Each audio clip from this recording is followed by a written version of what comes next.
So this is the story about how I got banned from South Africa. I originally flew in on January 19th and I had booked my return ticket for April 18th. So it was in the 3-month period within the 90-day legal period that I had for my first initial entry. So I entered, no problem. They stamped my passport. They said I could stay until April 19th, 2026. And while I was there, I was traveling and there was so much to see, and I decided to extend my stay in South Africa and apply for another visa extension, because you could apply for a 90-day extension. So I applied for this extension. I paid almost 1,200 Rand. I'll put the conversion for you guys here. And I went in, I got all my documentation, I got my passport copied, I got proof of funds, I got everything that they asked for. Paid all this money, paid extra for premium service so that my application could go in. That's another story. That was a nightmare. But anyways, I put this application in on April 7th before my initial 3-month visa expired. The lady at the place where I applied said, as long as you put it in before it expires, it's fine while it's processing.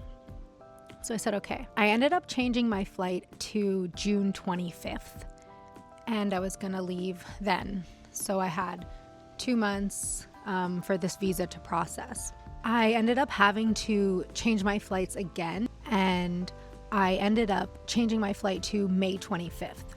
So I changed it 1 month prior. But I had applied for this visa, I just hadn't heard anything back yet. So when I left the country, they told me that I've overstayed when I was leaving on my flight, my May 25th flight. They're like, you've overstayed and you don't have a visa to be here. And I said, well, I do. I have applied for this visa. I gave them my receipt, my proof of payment, and my proof of application for my visa, and explained to them I applied. This was over a month and a half ago. So I applied on April 7th and I was now leaving on May 25th. And he said, no, because you haven't had an answer, you haven't been approved, and now you've technically overstayed. He's like, you need to wait for an answer or you're going to be banned from South Africa. So he said, what you can do is you can go back into the country and you can wait until there's an answer. But I already waited a month and a half at this point. I had just changed my flights and I had just upgraded my flight to first class. So I was not about to miss this flight in any way, shape, or form. Like, I was going back to Canada. I had been in South Africa long enough and I wanted to go home. So I told them, okay, what is the ban? Thinking like 1 year, I don't know, whatever. 5 years. These people say I'm banned. 5 years. Mind you, my boyfriend is South African and lives in South Africa. And I'm banned from South Africa for 5 years. So then he goes on to tell me that I can appeal this decision and just take a picture of this and appeal this decision.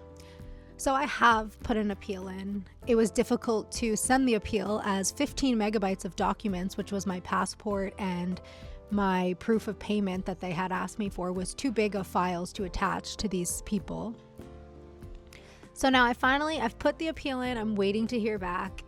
And I don't know if I'm going to be allowed in South Africa for the next 5 years. I'm hoping that my boyfriend will leave sooner rather than later so that we can be reunited again. But this is the reality of it. If you are on a visa waiting for your update in South Africa, you have to stay in the country while you're waiting or risk being banned for 5 years. So there was literally another guy beside me that it had happened to as well, also getting banned, but his for a different reason. And this is very important to note because I've heard this happening to a few people now, is that before you could go to South Africa and you could enter another country in Africa. So you could enter Namibia or you could enter Mozambique, and then you could re-enter South Africa and you get the 90 days again. That is no longer the case. Once you enter anywhere in Africa, it doesn't get reset. You need to leave the continent. So you need to go to Asia, or you need to go to Europe, or you need to go back to North America in order for this to be reset, because so many people were border hopping and they're obviously tightening and getting strict on immigration. Like, clearly they banned me. And now 2 other people, there was a girl I follow on TikTok who also got banned. And then, like I said, the guy beside me who also got banned. So if you're traveling to South Africa, keep this in mind. They are banning people left, right, and center. And I don't know if I'm going to hear back from my appeal and if I'm going to be allowed in South Africa. According to this ban, I am not welcome back into the country until 2031. So yeah, sucks to suck. Thank you so much for watching my video and supporting my channel. Don't forget to give me a thumbs up and subscribe to my channel. It's so greatly appreciated.